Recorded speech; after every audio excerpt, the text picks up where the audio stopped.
मैं मीर जादव की उस नस्ल से था जिसमें हाथ में पावर और जुबान में घमंड विरासत में मिलता है। मेरे बाप का शहर में सिर्फ नाम ही नहीं बल्कि उनका दबदबा चलता था। यूनिवर्सिटी में मेरा रौब कुछ ऐसा था कि प्रोफेसर भी मेरी आंखों में आंखें डालकर बात नहीं करते थे और बाकी क्लासमेट्स तो जैसे मेरे साय से भी डरते थे। जब मैं कैंटीन में बैठता तो लोग रास्ता बदल लेते, किसी का हंसना बोलना या अपने हक के लिए आवाज उठाना जैसे मेरी शान के खिलाफ होता था। मैं और मेरे कुछ खास दोस्त जो मेरे इशारों पर चलते थे, यूनिवर्सिटी की हर एक नई एंट्री का अपने ही तरीके से स्वागत करते थे। हम उनकी जिंदगी को मुश्किल बनाने में खूब मजे लेते थे। लड़कों को जबरदस्ती महफिलों में घसीटना, लड़कियों पर ताने कसना, कभी किसी की फाइल छीन लेना, कभी किसी की सीट पर कब्जा करना हमारे लिए बस एक तफरी थी। एक दिन मैं हमेशा की तरह अपनी गैंग के साथ बैठा था जब यूनिवर्सिटी की गैलरी में मुझे एक नई लड़की नजर आई। चेहरे पर कॉन्फिडेंस, आंखों में चमक और चाल में अजीब सा गुरूर था, जैसे सबको नजरअंदाज करके सिर्फ अपने लक्ष्य की तरफ जा रही हो। मेरे दोस्त ने तभी आवाज में कहा, विक्रम भाई लगता है नया शिकार आया है। मैंने गर्दन घुमाकर देखा और हंसा। बहुत दिन हो गए किसी को सही ठिकाने लगाए हुए, आज कुछ तफरी हो जाए। मुझे पता चला कि उसका नाम अदिति है, शहर के एक मिडिल क्लास परिवार की बेटी। सुनने में आया कि वो अपने पिछले कॉलेज में टॉपर रही है, मेधावी थी और चंचल भी। मुझे इस तरह के लोग हमेशा चैलेंज जैसे लगते थे और मैंने फिर खुद से वादा किया कि इस लड़की को झुकना है, वो भी सबके सामने। जब वो मेरे पास से गुजरी, मैंने अपने पैर थोड़ा आगे कर दिए। जैसे ही उसका पैर मेरे जूते से टकराया, वो जमीन पर गिर पड़ी। उसके हाथ में किताबें थीं जो जमीन पर बिखर गईं। मेरे ग्रुप के लड़के हंसने लगे, मैं भी मुस्कुराने लगा। वो जमीन से उठी, धूल झाड़ी और सीधा मेरी तरफ आई। तुम्हें तमीज नहीं है? उसकी आवाज में कोई डर नहीं था, ना ही झिझक, सिर्फ गुस्सा था। मैं हल्की मुस्कुराहट के साथ जवाब देने लगा, अरे गलती से पैर आगे हो गया होगा, इसमें इतना सीरियस होने की क्या जरूरत है। वो एक पल खामोश रही, फिर अचानक पूरी ताकत से मेरे मुंह पर थप्पड़ मारा। सबकी हंसी जैसे थम गई। मेरा चेहरा जलने लगा, लेकिन दिल में जो आग लगी वो उस थप्पड़ से कहीं ज्यादा खतरनाक थी। फिर उसने अपनी पानी की बोतल खोली और मेरे सिर पर उड़ेल दी। दिमाग में जो गर्मी भरी है, ये उसे शांत करने के लिए है। अब तुम्हें अच्छे से याद रहेगा कि लड़कियों को कमजोर समझने की सजा क्या होती है, उसने बुलंद आवाज में कहा। यूनिवर्सिटी के काफी सारे लोगों की भीड़ हमारे आसपास जमा हो गई थी। किसी की भी कुछ कहने की हिम्मत नहीं हुई। सब लोग देख रहे थे। मेरी आंखें अदिति पर जमी थीं, जिसके चेहरे पर सुकून था। वो चली गई, लेकिन अपनी जीत का ऐलान करके। मेरे दोस्त मुझे देख रहे थे, किसी को भी हंसी नहीं आ रही थी। मैं वहां पत्थर की तरह खड़ा रहा। मेरे अंदर जैसे कुछ टूट चुका था। मैं एक जिद्दी रही ज्यादा। मुझे कभी किसी ने इस तरह से बेइज्जत नहीं किया था, लेकिन ना जाने क्यों मुझे आज ऐसा लगा जैसे मैं हार गया हूं। उस लड़की ने मेरे घमंड को पैरों तले कुचल दिया, लेकिन मैंने उसी पल दिल में फैसला कर लिया था, ये लड़की मेरी बेइज्जती का कारण बनी है और मैं इसे माफ नहीं करूंगा। वो थप्पड़, पानी, उसका हर शब्द, सबका मैं हिसाब लूंगा। रात को जब मैं अपने कमरे में बैठा, सब कुछ बार बार आंखों के सामने घूम रहा था। अदिति का चेहरा, उसकी आंखें, उसका गुरूर। मुझे गुस्से से ज्यादा अब अजीब सा खिंचाव महसूस हो रहा था। मैं उसके बारे में सोचता जा रहा था और उसका बेखौफ होना मुझे बार बार याद आ रहा था। विक्रम, क्या हुआ? मेरे दोस्त ने पूछा। मैंने सिगरेट सुलगाकर कहा, ये किस्सा अभी खत्म नहीं हुआ है। ये लड़की समझती है कि वो मुझे हरा देगी। अब मैं उसे बताऊंगा कि विक्रम से पंगा लेने का अंजाम क्या होता है। मैं जानता था कि वो चुप बैठने वाली नहीं, यूनिवर्सिटी को इकट्ठा करेगी, मेरे खिलाफ आवाज उठाएगी। लेकिन यही सब तो मैं चाहता था। मैं उसकी हर हरकत को अब अपने गुरूर का हिस्सा बना चुका था। मुझे उस दिन पहली बार मजा आया जब किसी ने बराबरी में मुझे टक्कर दी, और शायद पहली बार किसी की आंखों ने मुझे आईना दिखाया था। पर मैं विक्रम हूँ और आईने को तोड़ने का हुनर मैं जानता हूँ। लेकिन मैं नहीं जानता था कि ये लड़की मेरे घमंड को नहीं, मेरी जिंदगी को बदलने आई है। यूनिवर्सिटी में अगले दिन जैसे एक खामोश तूफान आया था। सबके होठों पर एक ही बात थी, विक्रम को थप्पड़ पड़ा है। मैं जिस रास्ते से गुजरता लोग नजरें चुरा लेते, कुछ दबी दबी हंसी हंसते। मेरे लिए ये किसी दुश्मन की गोली से ज्यादा दर्दनाक था। मेरे ग्रुप के लड़के जो हर वक्त मेरी हाँ में हाँ मिलाते थे, अब मुझसे बात करने से भी बच रहे थे। उनकी आंखों में सवाल था। विक्रम भाई, अब क्या करेंगे? लेकिन मैं कुछ नहीं बोला। मेरे अंदर कुछ और ही चल रहा था, लेकिन मैंने चेहरे पर कुछ भी जाहिर नहीं होने दिया। मैंने अगले 2 दिन तक अदिति को नजरअंदाज किया। वो जिस क्लास में जाती, मैं पीछे नहीं जाता। मुझे भरोसा था कि वो खुद मेरे पास आएगी, माफी मांगने शर्मिंदा होकर। लेकिन वो तो अपने काम में व्यस्त रही। लाइब्रेरी जाती, दोस्तों से हंसी मजाक करती, सेमिनार में सवाल जवाब करती, जैसे कुछ हुआ ही ना हो। तीसरे दिन मैंने सोचा उसे इस बात का अंदाजा दिलाना पड़ेगा कि मैं यहाँ कौन हूँ। मैंने अपनी पावर दिखाने का फैसला किया। एडमिन ब्लॉक गया, अदिति की फाइल निकलवाई, उसके क्लासेस, असाइनमेंट्स, मार्क्स सब कुछ नोट किया। फिर उसके कोर्स के लेक्चर्स से भी मिला। सर, इस लड़की का व्यवहार बहुत बुरा है। ये बहुत बदतमीज है। क्लास में डिसिप्लिन भी नहीं रखती। अगर कहीं शिकायत दर्ज हो जाए। मैंने बात अधूरी छोड़ी। लेक्चरर ने उलझकर कहा, लेकिन वो तो क्लास की सबसे एक्टिव स्टूडेंट है। मैं मुस्कुराया। एक्टिव होना और बेइज्जती करना दो अलग बातें हैं सर। आप तो समझदार आदमी हैं। वो बात समझ गए। अगले हफ्ते अदिति को एक वार्निंग नोटिस मिल गया कि उसके क्लास में गैर जिम्मेदार व्यवहार की शिकायत आई है। वो नोटिस यूनिवर्सिटी के नोटिस बोर्ड पर चिपका हुआ था ताकि हर कोई देख सके। मैं वहीं पास में खड़ा था। जब अदिति ने नोटिस पढ़ा, उसके माथे पर बल पड़े और आंखों में एक चमक आई, जैसे वो समझ गई हो कि ये मेरा काम है। लेकिन ना तो वो मेरे पास आई और ना ही कोई सफाई दी। जैसे मेरे हर बार से पहले ही उसने ढाल तैयार कर रखी हो। मेरे लिए ये और भी बर्दाश्त करना मुश्किल हो गया था। मैंने उसके ग्रुप के एक लड़के को अपने पास बुलाया, जो अदिति के काफी करीब था। यार सुनो, वो लड़की अपने आप को क्या समझती है? अगर मुझसे कोई दिक्कत है तो सामने आकर बात करे। क्या तुम इस बारे में उससे पूछ सकते हो?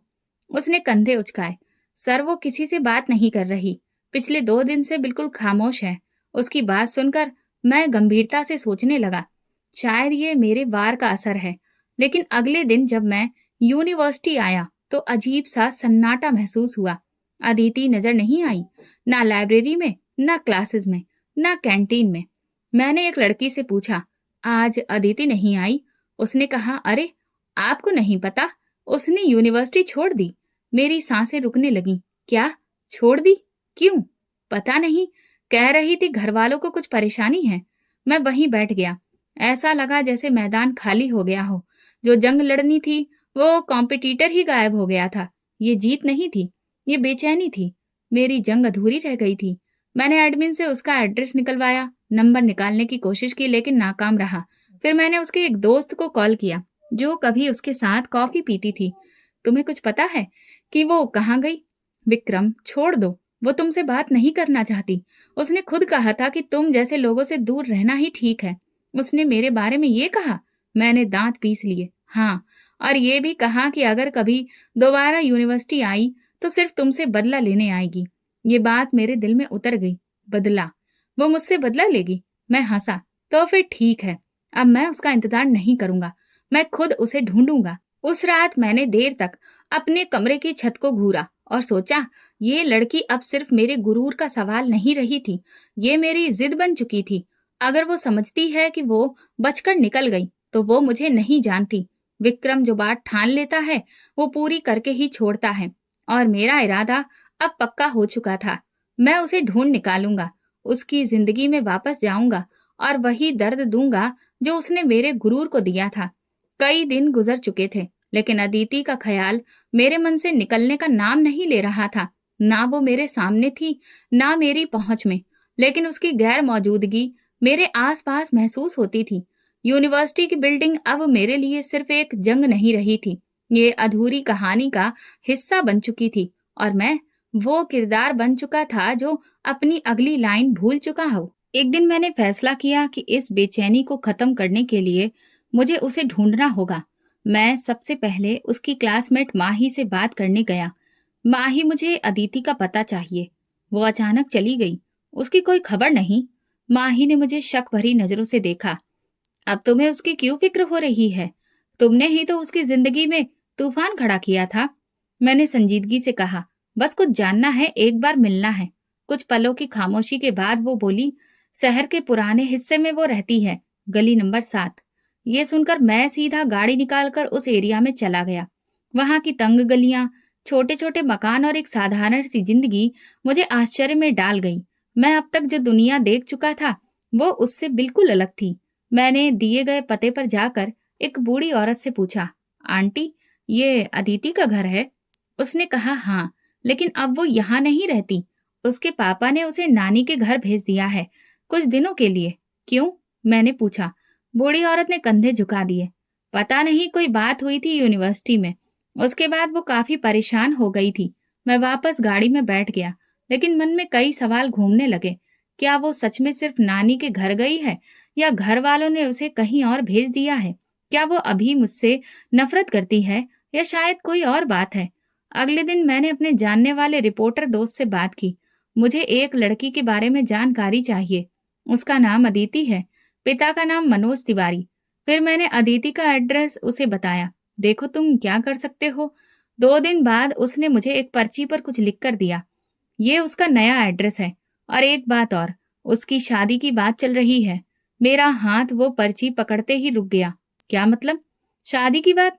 हाँ, उसके पापा के बचपन के दोस्त के बेटे के साथ उसकी मंगनी हो चुकी है। अब शायद शादी होने वाली है। मैं चुप हो गया, जैसे अचानक दिल के अंदर कोई दरार पड़ गई हो। ये जिद थी, मोहब्बत, या सिर्फ हारने का डर? मैं खुद भी नहीं जानता था। बस ये जानता था कि वो किसी और की ना हो। मैंने फैसला किया कि एक बार फिर उसे मिलूंगा। उसके मोहल्ले में गया, दरवाजे पर दस्तक दी। दरवाजा खुला। सामने एक ठीक ठाक उम्र की औरत थी। नमस्ते, मुझे अदिति से मिलना है। मैं उसकी यूनिवर्सिटी का दोस्त हूँ। उस औरत ने शक भरी नजरों से देखा। वो भी बाहर गई है। क्या बात है बेटा? बस उससे कहिए कि विक्रम आया था, वो समझ जाएगी। मैंने सोचा, अगर वो वाकई मेरी तरफ कुछ महसूस करती होगी तो मुझसे बात करेगी, नहीं करेगी तो ये सब खत्म। 2 दिन बाद मैंने उसकी पड़ोसन लड़की को देखा, जो यूनिवर्सिटी में उसके साथ थी। मैंने उसे रोका। तुम अदिति की दोस्त हो ना? सुनो, क्या ये सच है कि उसकी शादी हो रही है? लड़की ने उदास अंदाज में कहा, हाँ। उसके घर वालों को तुम्हारे और उसके बीच होने वाले झगड़े की खबर मिल गई थी। वे बहुत नाराज हुए। उन लोगों की सोच तुम्हारे जैसी नहीं है। वे इज्जत बचाने के चक्कर में उसकी शादी जल्दी कर रहे हैं। लेकिन जिससे शादी हो रही है, वो लड़का क्या अदिति से प्यार करता है? प्यार का तो मुझे नहीं पता, लेकिन अदिति को वो बिल्कुल पसंद नहीं। और ये रिश्ता सिर्फ परिवार के दबाव में हो रहा है। मैं सुन्न हो गया, जैसे मेरे कदमों के नीचे से जमीन निकल गई हो। अदिति को जो दुख मैंने दिया, शायद वो उसकी जिंदगी की सबसे बड़ी सजा बनने जा रही थी। शादी की खबर सुनने के बाद मैं सुकून से नहीं बैठ सका। हर घंटा मुझे बेचैन करता, जैसे वक्त मेरे खिलाफ दौड़ रहा हो। मैंने घर में बताया कि मुझे अदिति से शादी करनी है। मेरे पापा ने पहली बार मेरी बात पर मजाक बनाया। तुम एक मिडिल क्लास लड़की से शादी करोगे? विक्रम, ये जिद है या कोई और वजह? मैंने कहा, यह मेरे दिल की बात है। मैं उससे शादी करना चाहता हूँ। पापा ने गुस्से से अखबार मेज पर दे मारा। तुम्हें हो क्या गया है? हमारी इज्जत, हमारा डर, रुतबा, सब छोड़कर तुम एक लड़की के पीछे पागल हो गए हो? मैं अपने कमरे में चला गया। मुझे अंदाजा था कि यह आसान नहीं होगा, लेकिन मैं पीछे हटने वाला नहीं था। अगले दिन मैंने अदिति के मोहल्ले का रुख किया। गली के नुक्कड़ पर वही पड़ोसन लड़की मिली। मैंने उसे रोका। बस एक मैसेज देना है। अदिति से कहो मुझे एक बार मिले। लड़की ने इनकार किया। वो नहीं मिलेगी। उसके माँ बाप ने सख्ती से मना किया है। और वैसे भी शादी की तारीख तय हो चुकी है। कब है शादी? अगले हफ्ते। मेरे कदम वहीं जम गए। एक हफ्ता सिर्फ 7 दिन थे मेरे पास। मैं अगले ही दिन अदिति के घर के पास बाजार में उसे देख बैठा। उसके साथ उसकी माँ थी। वो कपड़े खरीद रही थी, लेकिन चेहरा उदास था, जैसे वो खुद इस फैसले का हिस्सा ना हो, सिर्फ नाटक कर रही हो, जो दूसरों की लिखी हुई कहानी में अपनी लाइनें बोल रही हो। जब उसकी माँ किसी और दुकान में गई तो मैंने फौरन उसका रास्ता रोका। वो चौंक गई, नजर चुराई और मुड़ने लगी, लेकिन मैंने धीरे से उसकी बाजू थाम ली। अदिति, एक बार मेरी बात सुन लो प्लीज। उसने नजरें उठाकर मुझे देखा। विक्रम, तुम यहाँ क्यों आए हो? इसलिए कि मैं तुमसे प्यार करता हूँ। इस शादी को मत होने दो। मैं सच में बदल चुका हूँ। उसने तंज भरी मुस्कुराहट दी। तुम बदल गए हो? जब तुमने मुझे नीचा दिखाया था, तब ये ख्याल क्यों नहीं आया तुम्हें? मेरी इज्जत को तमाशा बनाने में तुम्हें खुशी मिली थी, और आज तुम मोहब्बत की बातें कर रहे हो। मैं जानता हूँ कि मुझसे गलती हुई, लेकिन मैं खुद को सजा दे चुका हूँ। तुम्हारे बिना जी नहीं पाऊंगा। वो चुप रही। सिर्फ एक बार बोली, विक्रम, मेरे लिए सब कुछ खत्म हो चुका है, तुम्हें ये बात समझनी चाहिए। वो चली गई। मैं काफी देर वहीं खड़ा रहा। उसी रात मैंने अदिति की सहेली के जरिए एक और संदेश भिजवाया। अगर तुमने शादी की तो मैं अपनी जान ले लूंगा। ये कोई धमकी नहीं, हकीकत है, क्योंकि मेरे पास अब तुम्हारे सिवा कुछ नहीं बचा। मैसेज गया लेकिन कोई जवाब नहीं आया। मैं इंतजार करता रहा। हर घंटा एक सदी के जैसा लग रहा था। फिर वो दिन आ गया जब उसकी शादी थी। मैंने फैसला कर लिया कि मैं वो कर गुजरूंगा जो मैंने कहा था। अगर वो मेरी नहीं हुई तो फिर इस जिंदगी का क्या फायदा। मैंने अलमारी से नींद की गोलियां निकाली, एक पानी की बोतल और दरवाजा बंद करके सब खाली कर दिया। जो मेरी बहन में जैसे ही कमरे में आई तो मैं फर्श पर बेहोश पड़ा था। अस्पताल ले जाया गया। मेरे मुंह से जो झाग आ रहा था उसे साफ किया गया। डॉक्टर ने कहा अगर आधा घंटा और देर हो जाती तो फिर बचना मुश्किल था। मेरे माँ बाप खामोश थे। माँ की आंखों में आंसू और पापा कुछ भी कहने के काबिल नहीं थे। अस्पताल के बिस्तर पर लेटते हुए मैं सिर्फ एक ही चेहरा देख रहा था, अदिति। शायद इस वक्त किसी ने उसे ये खबर दी। किसी ने कहा विक्रम ने तुम्हारे लिए जान देने की कोशिश की है। मैं नहीं जानता वो क्या सोच रही थी, लेकिन अगले दिन जब मैं अस्पताल के कमरे में आंखें खोल रहा था, मुझे मेरे दोस्त ने अदिति की शादी की फोटो दिखाई। वो लाल जोड़े में थी, खामोश झुकी नजर के साथ। किसी और की वो हो चुकी थी। मैंने नजरें फेर ली। कोई शोर नहीं था अंदर, सिर्फ खालीपन था। मैं हार गया था, शायद अदिति से, शायद खुद से। अस्पताल से वापसी के बाद मेरे आसपास का माहौल बदल चुका था। माँ बाप की नजरें मुझ पर और ज्यादा गहरी हो चुकी थी। मैंने भी खामोशी ओढ़ ली, ना दोस्तों से मेल जोल रखा और ना घर वालों से बहस की। दिन का ज्यादातर वक्त कमरे में गुजरने लगा, लेकिन अंदर कहीं एक उलझन थी जो चैन से बैठने नहीं देती थी। खुद को व्यस्त रखने के लिए मैंने अपने पापा का ऑफिस ज्वाइन करने का फैसला किया। उन्होंने देखा तो जैसे उन्हें यकीन नहीं हो रहा था। पक्का? तुम ऑफिस में जाओगे? वक्त बर्बाद नहीं करोगे? हाँ। मैं अब और अपना समय खराब नहीं करना चाहता। फिर वो चुप रहे, लेकिन उनकी आंखों में उम्मीद की चमक आ गई। शायद उन्हें लगा कि मैं जिंदगी की तरफ लौटने लगा हूँ, लेकिन सच्चाई इससे बिल्कुल अलग थी। ऑफिस का माहौल मेरे लिए नया था।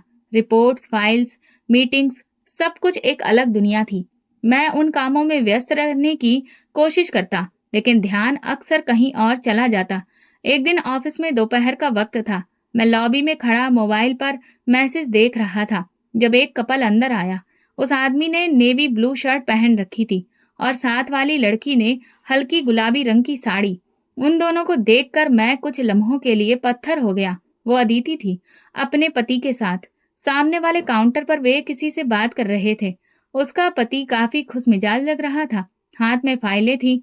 वो बार बार अदिति से राय लेता, हंसता, कुछ लिखता, फिर आगे बढ़ता। अदिति खामोशी से साथ खड़ी थी, लेकिन उसकी मौजूदगी मेरे अंदर एक अजीब हलचल पैदा कर रही थी। मैंने खुद को संभाला और पीछे जाकर अपनी सीट पर बैठ गया। दिल चाह रहा था बाहर निकल जाऊं, लेकिन आंखें बार बार दरवाजे की तरफ उठती। कुछ ही देर बाद वे दोनों मेरे डेस्क के पास से गुजरे। उनकी नजरें मेरी तरफ नहीं उठी, लेकिन मैंने साफ देखा, अदिति ने मुझे पहचान लिया था। एक कलीग ने आकर बताया, सर, जो लोग आए थे वो आपकी नई समिति के पार्टनर हैं। उनकी वाइफ का नाम अदिति है। शायद आप जानते हो। हाँ, जानता हूँ। बस इतना कहकर मैं चुप हो गया। उसी रात मैं देर तक ऑफिस में बैठा रहा। सब जा चुके थे, सिर्फ मैं था और मेरा अकेलापन। अगले दिन मैंने उस प्रोजेक्ट की सारी फाइलें मंगवाई जिसमें वो इंसान शामिल था। उसका नाम अमर था। उसके बारे में पढ़ा, उसका बिजनेस प्रोफाइल निकलवाया। पता चला कि वो मिडिल क्लास फैमिली से तरक्की करके एक कामयाब बिजनेसमैन बन चुका है। इज्जतदार, ईमानदार और खानदानी लोग उसकी तारीफ करते थे। दिल में कुछ और उलझन होने लगी। मैंने एक कलीग से पूछा, अमर अपनी वाइफ को साथ क्यों लाया था कल? कह रहा था कि वाइफ की एडवाइस बहुत जरूरी होती है। वो अपना हर फैसला अपनी पत्नी से सलाह लेकर करता है। ये सुनते ही मुझे जैसे किसी ने आईना दिखा दिया हो। मैं जिसे कमजोर और आम समझता था, वो आज किसी के फैसलों में शामिल थी, इज्जत के साथ, मोहब्बत के साथ, और मैं सिर्फ एक अतीत था। मैंने अगले हफ्ते में अमर से एक मीटिंग रखी। मकसद सिर्फ एक था, उसे करीब से जानना। मीटिंग में वो खुलकर बात करता रहा, अपने प्रोजेक्ट्स और एम्बिशंस के बारे में बताता रहा। मैं सुनता रहा। सिर हिलाता रहा, लेकिन अंदर ही अंदर किसी और जंग में उलझा हुआ था। जब वो जाने लगा तो मैंने कहा, अमर साहब, आपकी पत्नी बड़ी खुशनसीब है जो आप जैसे पति उन्हें मिले हैं। वो मुस्कुराया। नहीं, लकी तो मैं हूं जो अदिति जैसी समझदार और वफादार पत्नी मिली है। ये सुनकर मेरा दिल और डूब गया। अदिति के नाम किसी और के फक्र से जुड़ा सुनना मेरे लिए किसी हार से कम नहीं था। मैं समझ चुका था कि अगर अदिति को दोबारा अपनी जिंदगी में लाना है तो अमर के होते हुए उस तक पहुंचना मुमकिन नहीं। उसके आसपास मौजूद दीवारों को कमजोर करना पड़ेगा, और उन दीवारों में सबसे मजबूत अमर ही था। वो उसका पति था, उसका रखवाला, उसका भरोसा। मुझे वही भरोसा तोड़ना था। मैंने अमर के साथ काम के बहाने और ज्यादा वक्त गुजारना शुरू किया। हर मीटिंग में हल्की बातों से शुरुआत, धीरे धीरे उसके पर्सनल मामलों की तरफ मैं बढ़ता गया। वो बेफिक्र इंसान था, दूसरों की बातों में जल्दी आ जाता था। एक दिन मैंने उससे पूछा, अमर, तुम्हारी शादी को कितना वक्त हुआ है? बस 4 महीने। और अदिति कैसी पत्नी है? वो मुस्कुराया। समझदार है, लेकिन थोड़ी खामोश मिजाज है। कम बोलती है और अपनी बातें अपने तक रखती है। ये तो अच्छी बात है, लेकिन कभी कभी खामोशी बहुत कुछ छुपा भी लेती है। मैं इस बात को यूं ही छोड़ दिया। उसने चौंक कर मेरी तरफ देखा। क्या मतलब? नहीं, बस यूं ही कहा। मैं किसी पर शक नहीं कर रहा। अदिति समझदार लगती है। शायद कुछ बातें वो अतीत में छोड़ आई हो, जिन पर अब वो पर्दा डालना बेहतर समझती है। अमर खामोश हो गया। मैंने बात बदल दी, लेकिन शक का बीज बो चुका था। अगले दिन मैं ऑफिस की कैंटीन में अमर को अकेले बैठा देखा। उसके पास जाकर बैठ गया। वो उलझा हुआ लग रहा था। सब ठीक है? हाँ, बस थोड़ा सा टेंशन है। कभी कभी लगता है कि अदिति दिल से मेरे साथ नहीं है। शायद वो किसी और को नहीं भूल पाई है। मैंने नरमी से कहा, जैसे सिर्फ हमदर्दी का इजहार कर रहा हूँ। क्या तुम कुछ जानते हो विक्रम? अरे नहीं यार, बस अंदाजा है। यूनिवर्सिटी में कुछ सुना था, लेकिन तुम्हें बताना ठीक नहीं समझा। अब बताओ। वो जिद पर आ गया। यूनिवर्सिटी में उसका किसी के साथ झगड़ा हुआ था। वो लड़का उसके पीछे दीवाना हो गया था। सुना है उसने खुद की जान लेने की भी कोशिश की थी। बहुत सी बातें थी, लेकिन मुझे लगा शादी के बाद सब खत्म हो गया होगा। अमर की आंखों में उलझन दिखने लगी। वो लड़का कौन था? मैं हंसा। अरे यार, रहने दो। वो बातें पुरानी थी, और मैं ही चाहता था कि तुम दोनों के बीच कुछ हो। यही वो बात थी जिसने उसके दिल में शक का कांटा गाड़ दिया।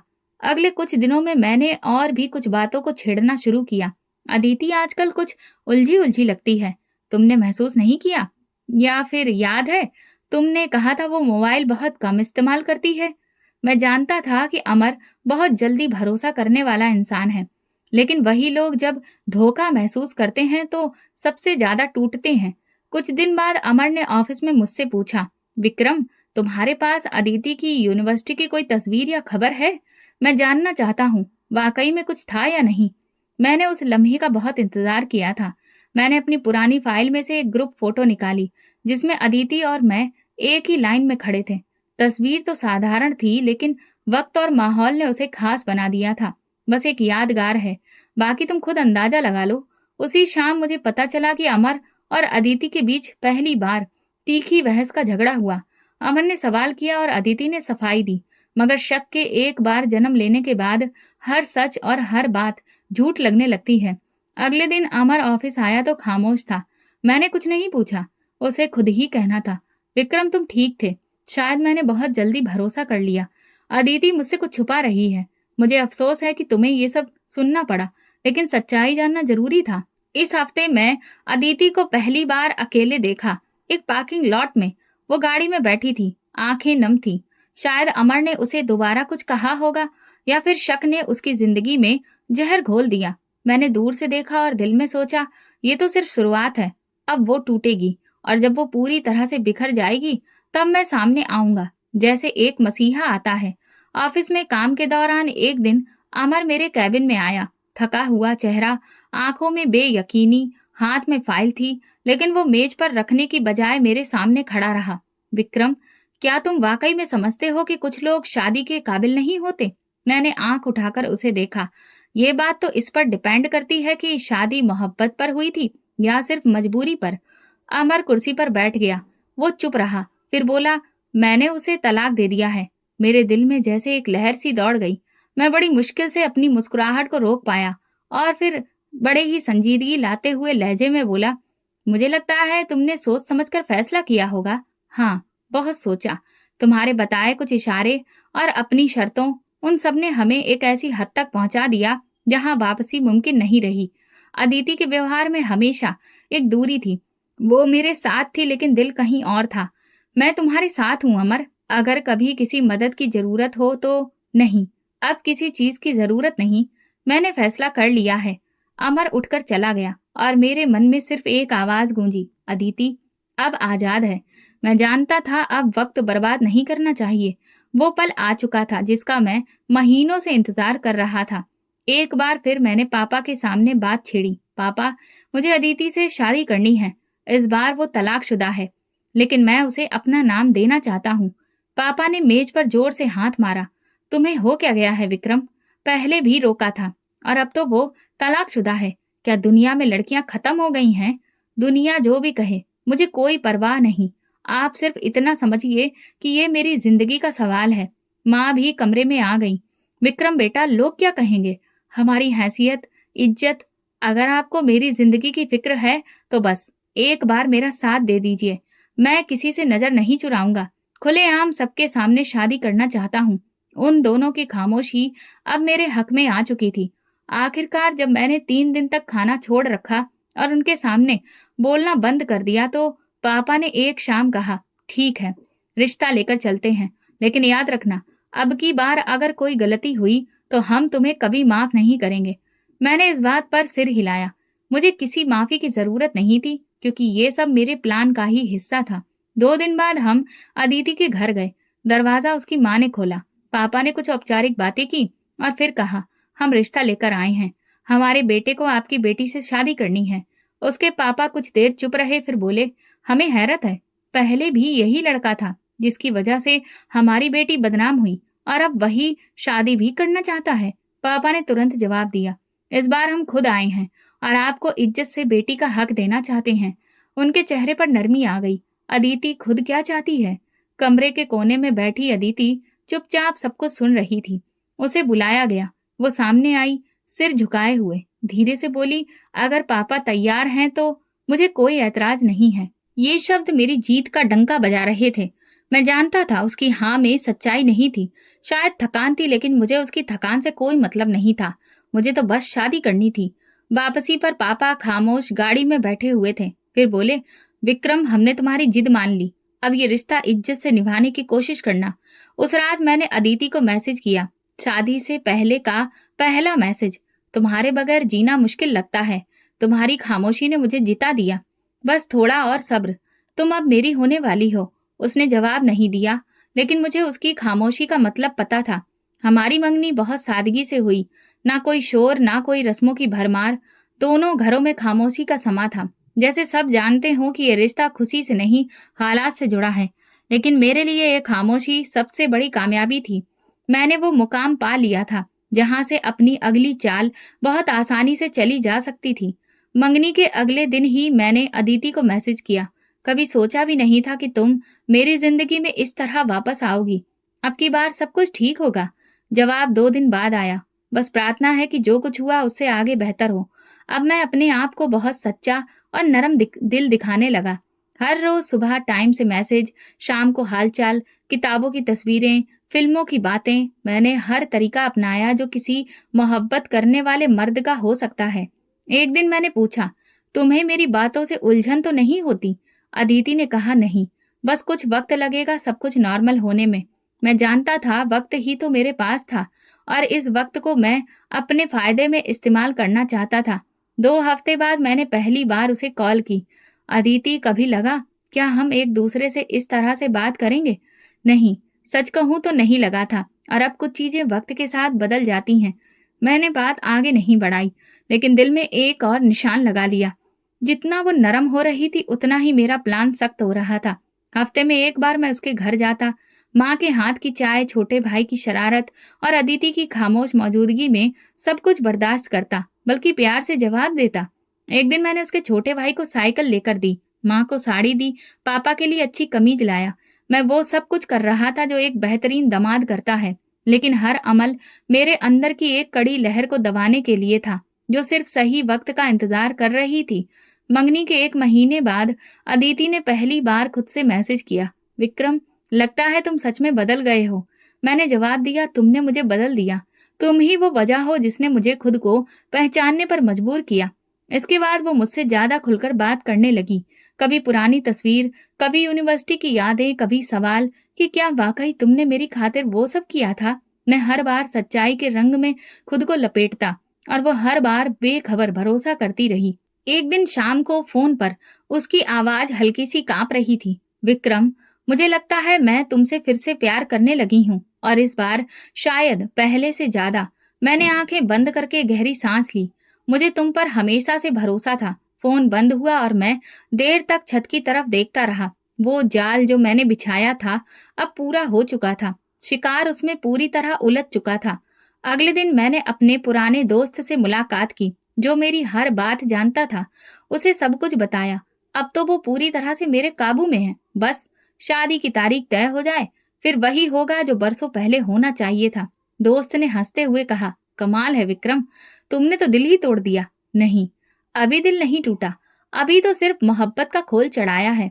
दिल तो उस दिन तोड़ूंगा जब वो सोचेगी कि वो सच में खुश है, और मैं उससे वो सब छीन लूंगा। मेरी हर मुस्कुराहट, हर वादा, हर मोहब्बत भरा जुमला सब धोखा था। वो धोखा जो मैंने अपने गुरूर को खुश करने के लिए रचाया था। अदिति पूरी तरह से मेरे कंट्रोल में थी।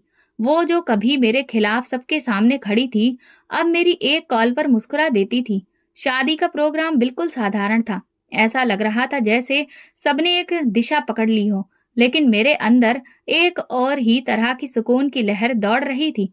वो सुकून जो किसी आज के मुहाने पर खड़े होकर मिलता है, वो आग जैसे मैं बरसों से पाल रहा था।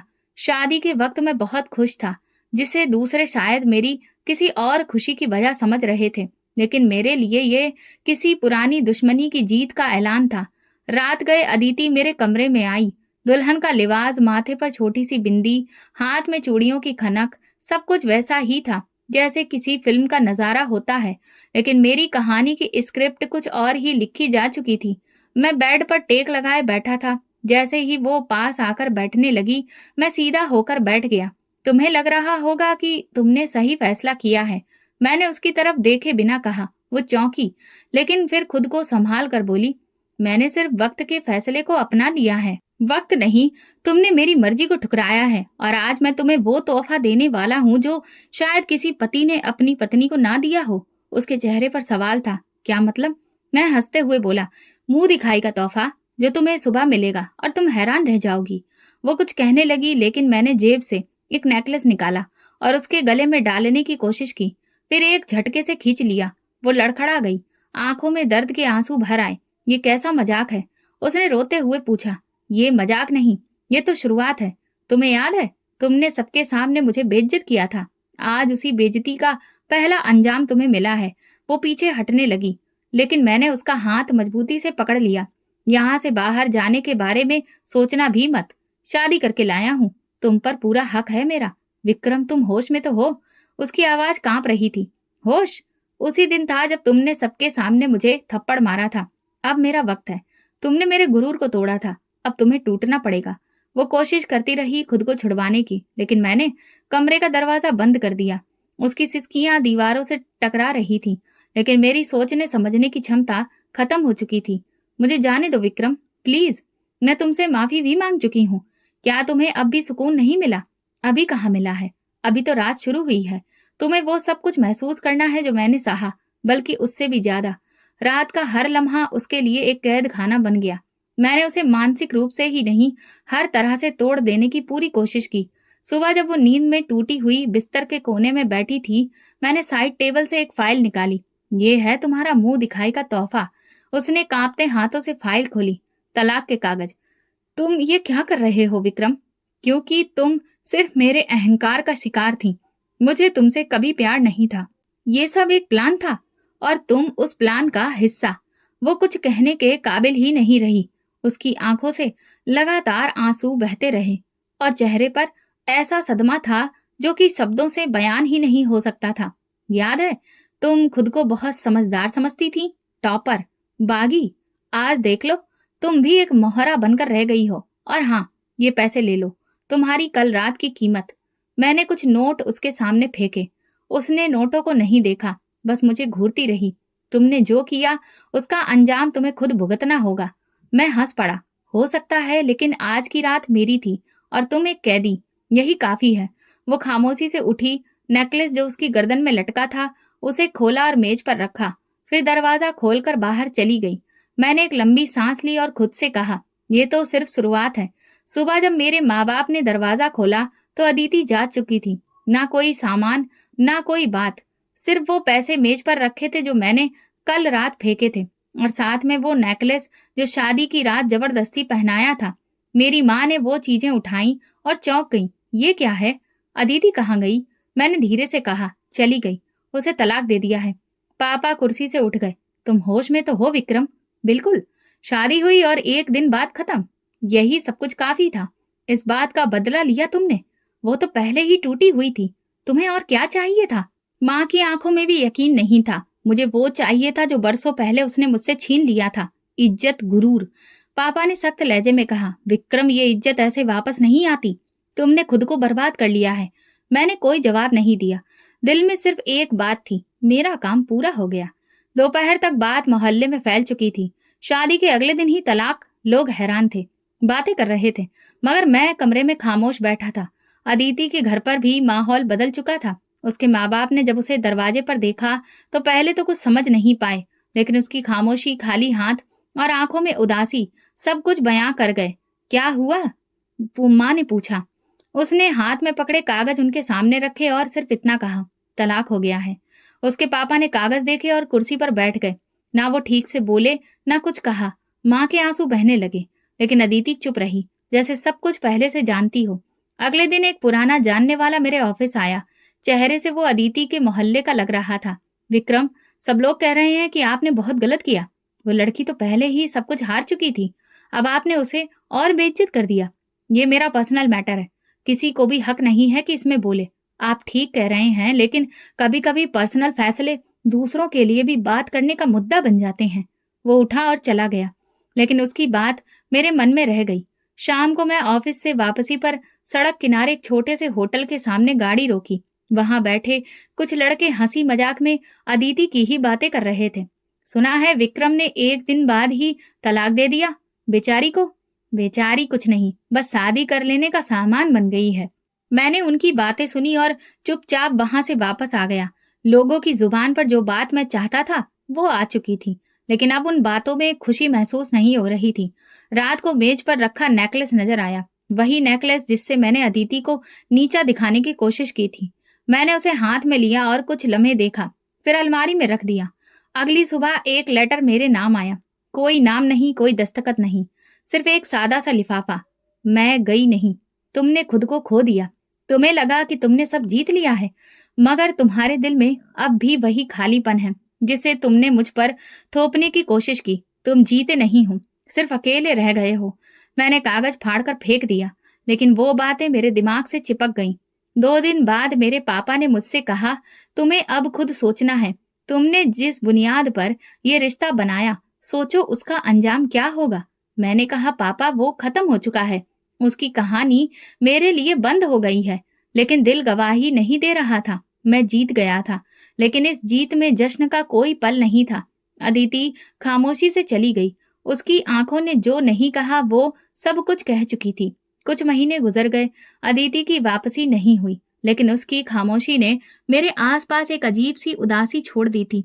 एक दिन ऑफिस के प्रोजेक्ट के सिलसिले में मुझे लंदन जाना पड़ा। वहां जाकर काफी अलग महसूस हो रहा था। एक कॉन्फ्रेंस के बाद एक पार्टी में शामिल हुआ, जहां मेरी मुलाकात प्रीति से हुई। प्रीति, खूबसूरत चेहरा, आत्मविश्वास और बड़ी आसानी से बात करने वाली लड़की। वो एक इंटरनेशनल मार्केटिंग फर्म में काम करती थी। पहली बातचीत में वो जान गई कि मैं कौन हूँ, कहाँ से आया हूँ और क्या हैसियत रखता हूँ।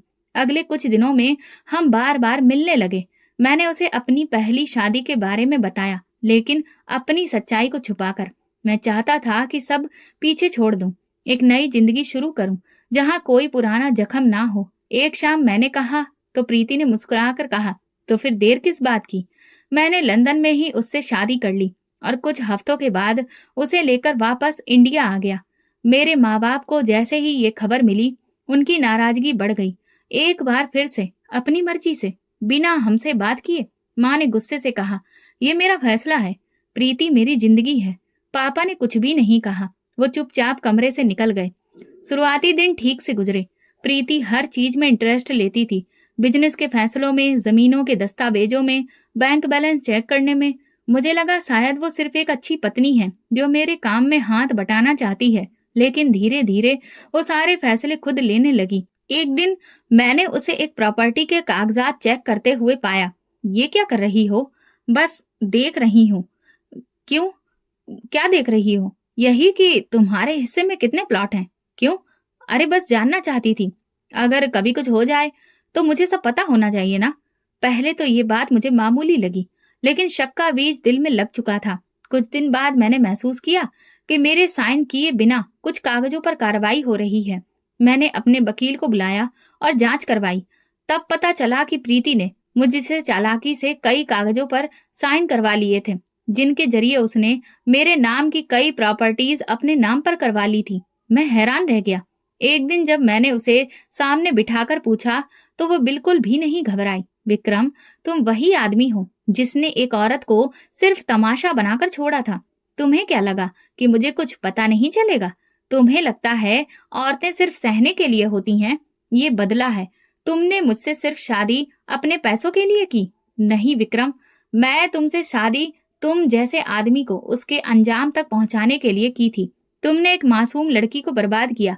अब वक्त है तुम बर्बाद हो जाओ। वो उठकर कमरे से चली गई। मैं वहीं बैठा रहा, जैसे किसी ने कुर्सी खींच ली और मैं जमीन पर आ गिरा। अगले कुछ हफ्तों में जो कुछ हुआ वो शायद किसी बुरे सपने के जैसा था। प्रीति ने मेरे सारे बैंक अकाउंट्स खाली कर दिए, प्रॉपर्टी अपने नाम करवा ली और एक दिन बिना जानकारी के विदेश चली गई। घर में सिर्फ वो सामान बचा था जिसे बैंक कब्जे में लेने वाला था। मेरे माँ बाप इस सदमे को बर्दाश्त नहीं कर सके। पहले पापा अस्पताल पहुंचे, फिर माँ की तबीयत बिगड़ गई और एक ही महीने में दोनों दुनिया छोड़ गए। मैं उनका इकलौता बेटा था जिसने उनको हर बात की नजरअंदाज किया। अब अकेला उनकी अर्थी को कंधा दे रहा था। मैंने जिंदगी में पहली बार किसी मंदिर के बाहर बैठकर मांगना शुरू किया। हाथ फैलाना पड़ा और वही लोग जो कभी मेरी ताकत से डरते थे, अब तरस खाकर मुझे कुछ सिक्के थमाकर आगे बढ़ जाते। मैं उस बड़े मंदिर के दरबार के साए के कोने में रोज बैठता। मेरे सामने एक प्लास्टिक की खाली बोतल होती जिसमें लोग सिक्के या कभी कभार कोई नोट डाल देते। कभी 2 रोटी, कभी चावल की प्लेट। अब यही मेरी जिंदगी थी। कभी कभी लोग पहचान भी लेते थे। एक दिन एक बूढ़ा आदमी वहां आया और बोला, ये तो वही विक्रम है ना, उस अमीर आदमी का बेटा। इस दुनिया ने क्या दिन दिखा दिए हैं। मैंने कोई जवाब नहीं दिया। अब तो ये सब सुनने की आदत हो चुकी थी। एक दिन जब शाम की आरती हो चुकी थी और अंधेरा होने लगा था तो एक गाड़ी आकर रुकी, बहुत महंगी और शानदार। जैसे ही दरवाजा खुला एक आदमी उतरा, फिर दूसरी तरफ से एक औरत। मैंने पहले उस आदमी को देखा, फिर उसके साथ खड़ी औरत को। वो अदिति थी। मेरे हाथ में पकड़ी खाली बोतल जमीन पर गिर गई। कुछ सिक्के लुढ़क गए, लेकिन मेरी नजर सिर्फ एक चेहरे पर जमी रही। वो सुकून में लग रही थी, जैसे जिंदगी ने हर जख्म पर मरहम रख दिया हो। सर पर दुपट्टा, आंखों में खुशी, कदमों में कॉन्फिडेंस। उसका पति हाथ में शॉपिंग बैग्स लिए उसके साथ साथ चल रहा था, जैसे दुनिया की हर खुशी उस औरत के कदमों में रख देना चाहता हो। अदिति। मेरे होठों से खुद ब खुद ये नाम निकला, लेकिन आवाज उस तक नहीं पहुंच पाई। वो मंदिर के अंदर गई, पति के साथ प्रार्थना की, साथ में एक बच्चा भी था, और बाहर निकलकर गाड़ी में बैठने लगी। जाते वक्त उसने एक बार मेरी तरफ देखा। आंखें कुछ लम्हों के लिए ठहर गई, लेकिन चेहरे पर कोई भाव नहीं आया। फिर गाड़ी का दरवाजा बंद हुआ और वो चली गई। मैं देर तक वहीं बैठा रहा। ना तो हाथों में अब कोई सवाल था, ना दुआ, बस खालीपन था। अगले दिन मैंने किसी जानने वाले से पूछा, वो कौन था अदिति के साथ? अरे तुम्हें नहीं पता, वो बिजनेस टाइकून सिद्धार्थ मल्होत्रा है। 2 साल पहले अमेरिका से वापस आया। सुना है अदिति से शादी की है, बहुत प्यार करता है उससे। शादी कब हुई है? बस यही कोई साल भर पहले।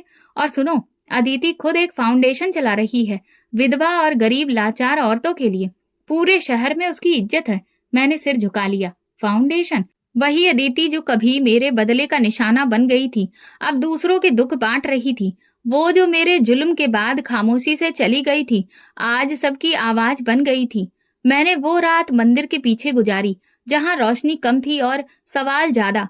कई घंटे नींद नहीं आई। एक हफ्ता गुजर गया। मैं मंदिर के बाहर बैठा लोगों की प्रार्थनाएं और उनकी सिसकियां सुनता रहा, लेकिन खुद के लिए कोई भी दुआ नहीं की। फिर एक दिन वही गाड़ी फिर से आई। इस बार अदिति गाड़ी से उतरी। हाथ में कुछ लिफाफे थे, शायद दान देने के पैकेट। वो मेरे पास आई, कदमों में बैठी और धीरे से एक लिफाफा मेरी तरफ बढ़ाया। मैंने आंखों में हैरत लिए पूछा, ये क्यों? तुम्हें मुझ पर तरस आ गया है? नहीं विक्रम, वो बोली, ये तरस नहीं है, ये वही हिसाब है जो दुनिया करती है। तुमने जो बोया वही काटा और मैं सिर्फ अपनी तरफ से अपना फर्ज निभाने आई हूँ। तुम जीत गई अदिति, तुमने सब कुछ पा लिया। नहीं, मैं सिर्फ वो सब वापस लेने आई हूँ जो तुमने मुझसे छीना था, इज्जत, खुददारी और सुकून। और वो मुझे मेरे भगवान ने लौटा दिया। और मैंने पूछा, तुम सिर्फ अपनी बद्दुआ का नतीजा हो। तुम्हारा अंजाम तुम्हारे कर्मों से जुड़ा है, किसी और से नहीं। उसने लिफाफा मेरे कदमों में रखा और बिना पलटे वहां से चली गई। मैंने वो लिफाफा नहीं खोला, बस वहीं पड़ा रहने दिया, जैसे कि वो मेरी हैसियत की निशानी हो। उस दिन के बाद मैंने लोगों से भीख मांगना भी छोड़ दिया। अब सिर्फ चुपचाप दीवार से टेक लगाकर बैठता और आने जाने वालों को देखता। जब कभी किसी औरत के हाथ में बच्चा देखता या कोई पति पत्नी एक दूसरे के लिए फूल लेते तो मेरी आंखें नम हो जाती, क्योंकि मैं जानता हूँ मैंने सब कुछ खो दिया, सिर्फ अपने गुरूर की भेंट चढ़ाकर। मेरी कहानी खत्म हो चुकी है, लेकिन अदिति की नहीं। उसका सफर जारी है। उसका नाम अब सम्मान से लिया जाता है और मैं सिर्फ एक भूली बिसरी याद हूँ, एक ऐसा अंजाम जिसे लोग देखते हैं और सीखते हैं कि इंसान जब अपने रास्ते से हट जाता है तो अंजाम से वापस उसी जमीन पर लुढ़कता है जहां से वो उड़ान के सपने देखता था। ये कहानी हमें सिखाती है कि जुल्म, गुरूर और बदले का अंजाम हमेशा बर्बादी होता है। सच्चाई, सब्र और खामोशी ही हमें एक ना एक दिन इंसाफ के रास्ते पर पहुंचा देती है। तो दोस्तों, अगर आपको हमारी कहानी पसंद आई हो तो कमेंट करके ज़रूर बताएं। वीडियो को लाइक करें और ज़्यादा से ज़्यादा शेयर करें। अगर आप चैनल पर नए हैं तो सब्सक्राइब जरूर करें और नोटिफिकेशन बेल दबाएं ताकि अगली अपडेट सबसे पहले आपको मिले। धन्यवाद।